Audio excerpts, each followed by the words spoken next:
এবার কক্সবাজার ও চট্টগ্রামে যাচ্ছেন জামায়াতে ইসলামীর আমির ডাক্তার শফিকুর রহমান। সেখানে বেশ কয়েকটি জনসভায় ভাষণ দিবেন তিনি। সোমবার সকাল 11টায় কক্সবাজারে মহেশখালী দ্বীপে নির্বাচনী জনসভায় অংশ নেবেন জামায়াত আমির। এর মধ্যে জনসভা স্থলে ভিড় করছেন নেতাকর্মীরা।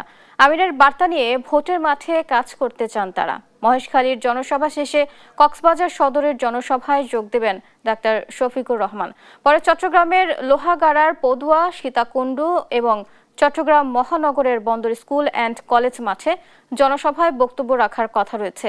এসব এলাকায় নেওয়া হয়েছে বাড়তি নিরাপত্তা।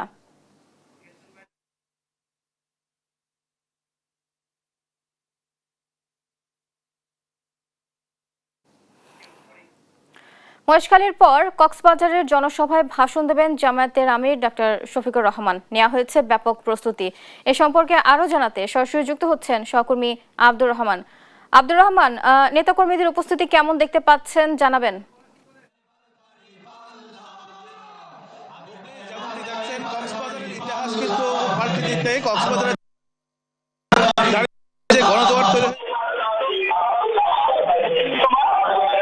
মুক্তিযুদ্ধ পরিপূর্ণ হয়েছে। এখানে রয়েছেন এখন দলের নেতৃবৃন্দ, বিশেষ করে রাশিদ প্রধান শিবিরের কেন্দ্রীয় সেক্রেটারি জেনারেল সহ যারা রয়েছেন 4 আসনের প্রার্থীরা।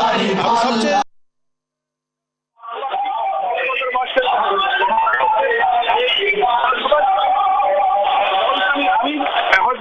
দুপুর 1টা নাগাদ সেখানে বক্তব্য দেবেন বলে আমরা বিশেষ জানতে পেরেছি। যদি এর আগে সকাল থেকে কিন্তু এখানে লোকে লোকারণ্য হয়েছে, বিশেষ করে এবং কিন্তু সকাল থেকে মিছিল সহকারে কিন্তু এখানে কখন তাদের প্রধান অতিথি যিনি আজকের প্রধান আকর্ষণ তিনি আসবেন। এবং কক্সবাজারের যেই 4টি সংসদীয় আসন রয়েছেন তার মধ্যে মহেশখালী কুতুবদিয়া আসনে শুধুমাত্র এককভাবে আজকে সকাল থেকে প্রোগ্রামটি চলমান।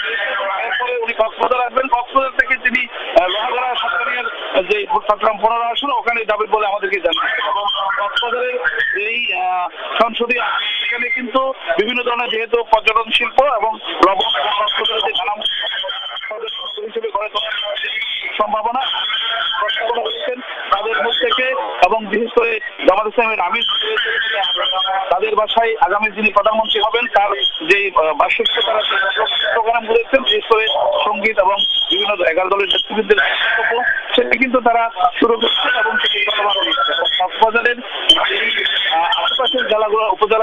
আশেপাশের উপজেলাগুলো রয়েছে সেখান থেকে কিন্তু তারা মিছিল সহকারে কক্সবাজারের যেই প্রধান সড়কগুলো রয়েছে প্রত্যেকটা শহরে কিন্তু লোকে লোকারণ্য হয়ে গেছে। এবং তাদের সেই দাবি এবং তাদের যে একটাই কথা যেন 12 তারিখের নির্বাচনটি সুষ্ঠু এবং সুন্দরবনে যাবার জন্য জামাত ইসলামী এবং ইসলামী ছাত্র শিবির এবং 11 দলীয় নেতৃবৃন্দ সবসময় প্রস্তুত রয়েছে। এবং এখানে কোনো ধরনের গোলযোগ এবং কোনো রসায়নিক সংকেত তারা হতে দিবে না। এবং যে কোনো মূল্যে একটি সুষ্ঠু, সুন্দর, ক্রেডিটেবল এবং নিরাপদ নির্বাচনের মধ্যে দিয়ে পর্যটন শহরের ভাগ্য উন্নয়ন হবে। এবং কক্সবাজারের যেই অভাব অনটন রয়েছে পর্যটন নগরী হিসাবে যে গড়ে তোলার যেই সম্ভাবনাগুলো দরকার সেটি তারা বাস্তবায়নের জন্য তাদের